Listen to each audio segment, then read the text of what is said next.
12-րդ գիշերն անընդմեջ Միացյալ Նահանգները հարվածում է Իրանին։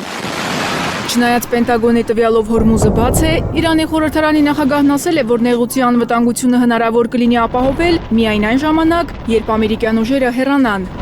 Ղալիբաֆը շեշտել է, եթե Իրանը չկարողանա նավթ վաճառել տարածաշրջանում, ուրեմն ոչ ոք չի կարողանա դա անել։ Համաշխարհային նավթի գլխավոր զարկերակներից մեկի վերաբերյալ հայտարարություն է տարածել նաև Իրանի Իսլամական հեղափոխության պահապանների կորպուսը։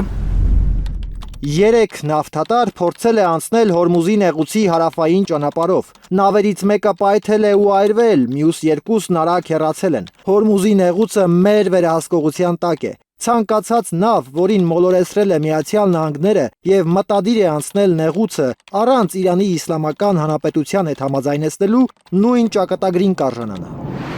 Երկու նավթատար նավի վրա էլ Իրանի աջակցությունը վայելող եմենի հութիներն են հարձակվել Կարմիր ծովում։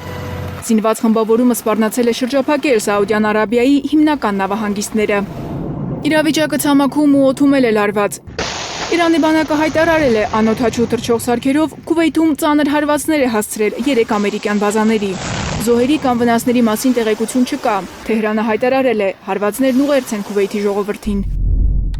Միացյալ Նահանգներն է խախտել ձեր տարածքային ամբողջականությունն ու ինքնիշխանությունը, ոչ թե մենք։ Մենք հարվածում ենք Միացյալ Նահանգների զինվորականների օկուպացրած տարածքին։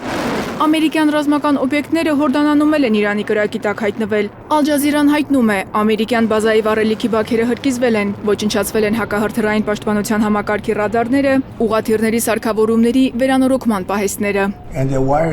Axios-ի տեղեկությամբ տարածաշրջանում ամերիկյան զորքերի շարունակական կուտակումների ֆոնին Դոնալդ Թրամփը դիտարկում է առաջիկա օրերին Իրանի դեմ լայնածավալ ռազմական գործողությունը վերսկսելու հնարավորությունը։ Տարածաշրջանում հնարավոր էսկալացիայի ֆոնին Մեծ Բրիտանիայի արտաքին գործերի եւ համագործակցության նախարարությունը խորհուրդ է տալիս չայցելել Իրան եւ լքել այդ երկիրը նաեւ Հայաստանի տարածքով։ Գերատեսչությունը նշում է Մեծ Բրիտանիայի այն քաղաքացիները, որոնք ցանկանում են Իրանից հեռանալ Հայաստանի տարածքով, վիզայի կարիք չեն ունենա 180 օրվա ընթացքում։ Մարիամ Ամիրջանյան, Արմեն Ապրեսյան, Հայլուր։